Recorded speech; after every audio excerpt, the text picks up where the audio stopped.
Alors aujourd'hui, on va décortiquer une affaire qui a pas mal circulé. Ça part d'une vidéo YouTube de la chaîne Pensée Kamit. Oui, Et ça concerne un moment assez spécifique avec Emmanuel Macron, Keir Starmer et puis Friedrich Merz. c'est ça lors de ce voyage en train pour Kiev. C'est des débuts mai, le 9 ou 10, je crois. Exactement. Ils allaient afficher leur soutien à l'Ukraine et hop, une petite vidéo de ce trajet devient virale. Tout part de là, en fait. Une séquence très courte. On y voit Emmanuel Macron, il discute avec les autres. Mhm. Et il prend un petit truc blanc sur la table, et assez vite, il le glisse dans sa poche. Et juste à côté, il y a cet autre détail. Oui, une espèce de petite cuillère, on dirait. C'est ça qui est posé là aussi. Voilà, et c'est là que ça s'emballe. On va donc regarder ça de plus près. La séquence elle-même, les interprétations sur les réseaux sociaux. Les réactions officielles aussi, bien sûr. Oui, et celles des médias. Et surtout, comment la vidéo YouTube qu'on analyse, elle, décrypte tout ça. Quelle critique elle formule. Allons-y. Alors, la vidéo de Pensée Kamit, elle décrit bien la scène, hein. Les trois hommes dans le train, Oui, et puis ce fameux geste de Macron. La vidéo insiste sur la rapidité, le côté un peu furtif presque. oui. Elle parle même d'une gêne apparente chez lui à ce moment-là. C'est ça. Et c'est ce geste qui va ouvrir la boîte de Pandore, si on peut dire, d'après ce que raconte la vidéo. Les internautes, d'après cette source, ils relèvent 2 points principaux. Exactement. D'abord, l'objet blanc, il est interprété comme un sachet pur. Alors, la source utilise le terme sucre en poudre. Pour parler de cocaïne. On comprend bien. Voilà. Et puis, il y a cette petite cuillère, jugée pas très pratique pour le café. Mais potentiellement utile pour d'autres usages. C'est ça l'insinuation. C'est exactement ça. Et la vitesse avec laquelle il cache l'objet, la vidéo dit que c'est hautement suspect. Mhm. Elle rappelle aussi que c'est pas la première fois que des rumeurs comme ça circulent sur Macron. D'accord. Le point clé de leur analyse, c'est vraiment le geste dans ce contexte précis. C'est ça qui nourrit l'interprétation. Et face à cette vague sur le net, l'Élysée a dû réagir, j'imagine? Ah oui, bien sûr. La vidéo Pensée Kamit explique que la présidence a sorti un démenti formel. En disant quoi?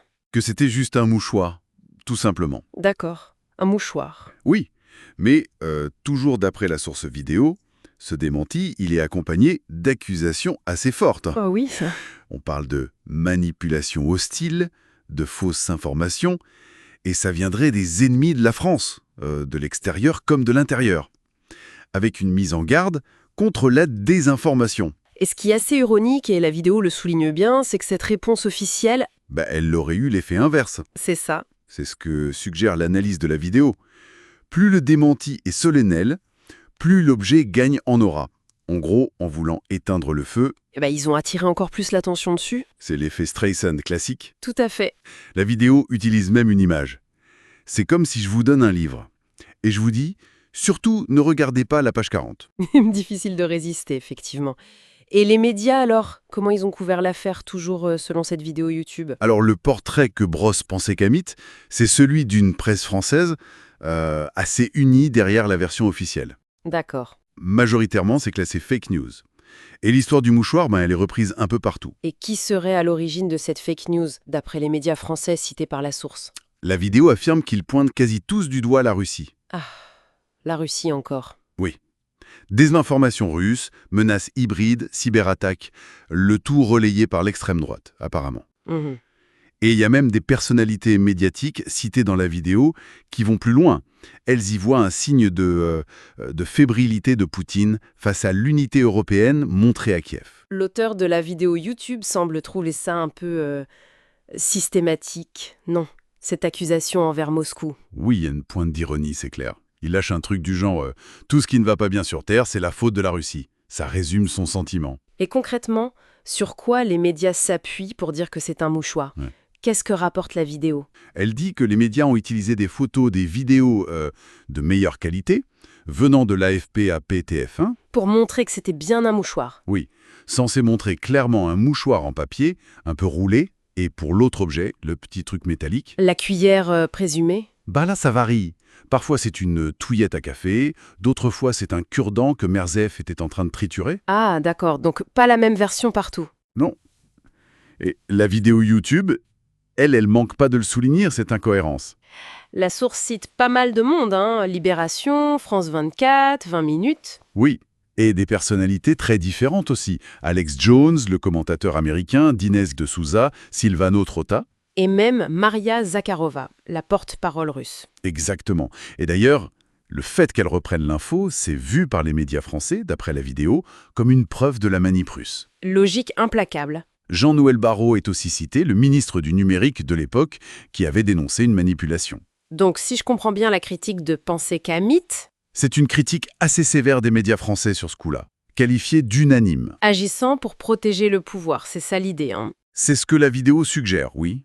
Qu'ils orientent l'opinion, qu'ils accusent systématiquement la Russie. Elle utilise des mots comme protéger, communiquer, manipuler l'opinion publique. C'est intéressant d'avoir cette lecture critique. Mais si on revient à l'analyse propre de la vidéo, Pensée Kamit, on sent bien que pour eux, l'explication du mouchoir, ça passe pas. Ah non, clairement pas. Le scepticisme reste entier. La vidéo pose plein de questions pour justifier ce doute. Comme par exemple, Pourquoi Macron avait l'air si gêné?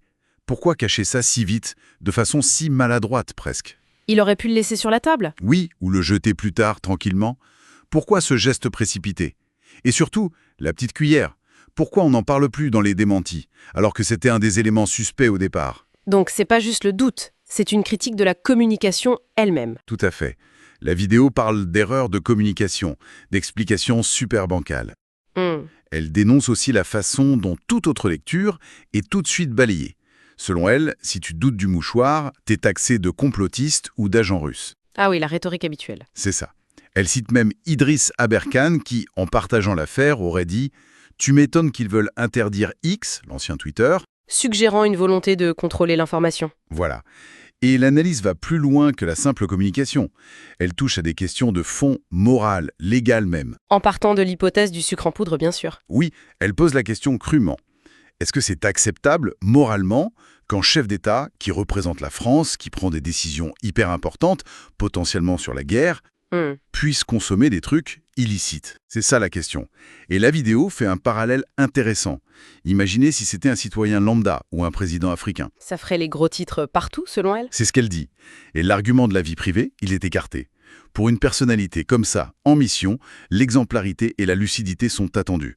La légalité même de la substance en France est aussi soulevée. Et la vidéo suggère même qu'il y avait d'autres manières de faire pour Macron, moins suspectes. Moins suspecte, oui. L'auteur pense qu'il aurait pu juste laisser le truc sur la table, ou s'en débarrasser discrètement après. Mais son geste rapide, ça gêne. Ça fait penser, selon la vidéo, à un mauvais acteur pris sur le fait. C'est l'interprétation qui est donnée. Et c'est intéressant, la vidéo fait bien la différence entre ce geste-là et d'autres gestes anodins. Oui, tout à fait. Elle dit bien « mince ». Se gratter le nez, bon, ok, ça arrive à tout le monde. Il y a même des compiles vidéo là-dessus pour Macron. Oui. Mais ce geste précis, caché en truc blanc, vite fait, dans ce contexte-là, le train, les autres dirigeants, la petite cuillère à côté. C'est l'ensemble qui rend la scène suspecte. Voilà, c'est le contexte qui charge le geste et qui le rend sujet à interprétation.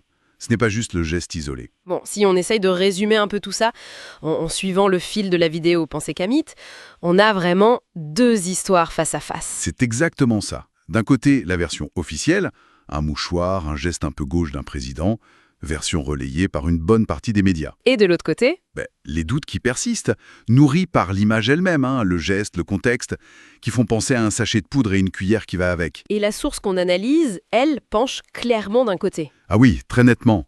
Ou en tout cas, elle utilise toute l'ambiguïté de la situation pour critiquer très fort la com de l'Élysée, les médias jugés partiaux. Et la façon dont on traite ceux qui posent des questions. Exactement. Comment on qualifie la dissidence ou même le simple questionnement. Ce qui nous amène peut-être à une dernière réflexion, un peu plus large, tirée de tout ça. Oui, parce qu'au fond, si c'était un mouchoir ou autre chose, bon, mais ce que ça révèle, c'est peut-être plus intéressant. C'est-à-dire ? Mais ça interroge sur la confiance aujourd'hui. La confiance dans les récits officiels, médiatiques, face à la puissance d'une image, même floue, sur les réseaux sociaux. Comment une image peut générer sa propre vérité, presque. Voilà. Comment se construit ou se détruit la crédibilité à l'heure numérique. Et surtout, la question difficile, comment on fait la part des choses entre l'info, le doute légitime et la désinformation organisée. Surtout quand les démentis eux-mêmes semblent parfois jeter de l'huile sur le feu. Exactement. Et que toute voix critique est vite mise dans la case complotiste ou manipulée. C'est toute la complexité de s'informer aujourd'hui, en fait. Ça laisse réfléchir.